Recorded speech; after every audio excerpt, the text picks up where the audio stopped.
5 dinge wat vir jou gout gee, wat nie vleis is nie.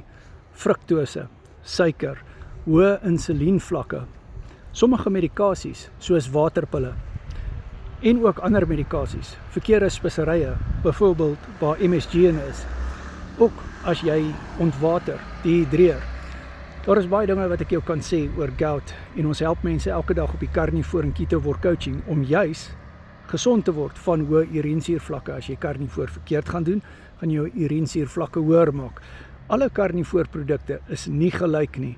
Carnivore is nie iets wat jy kan Google of AI nie, en ons maak unieke aanpassings volgens jou kroniese situasie. En dit help nie jy sê vir die AI wat jy makeer nie, want ons maak unieke aanpassings uit ervaring uit, regte menslike situasies wat jy mense mee kan praat op die bootcamps, die mindset bootcamps. Ouens soos Willie wat ontslaag geraak het van sy gout, wat vreeslike gout gehad het en wat weg is, omdat hy die Carnivore op 'n regte manier gedoen het en sekere Carnivore produkte moes uitsny, wat ek jou gaan vertel op die coaching sessie.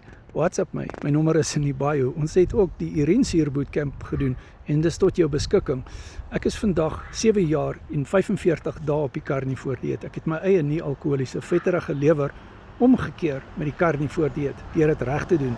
Carnivore is een van daai goed, jy moet dit reg doen. As jy dit gaan verkeerd doen, gaan jy hoë urinesuurvlakke kry. En hoë urinesuur is baie gevaarlik. Dit maak jou are hard, dit gee vir jou vaskulêre demensie risiko's en so meer, hartvaskiekte risiko's, maar meer daaroor in 'n volgende video.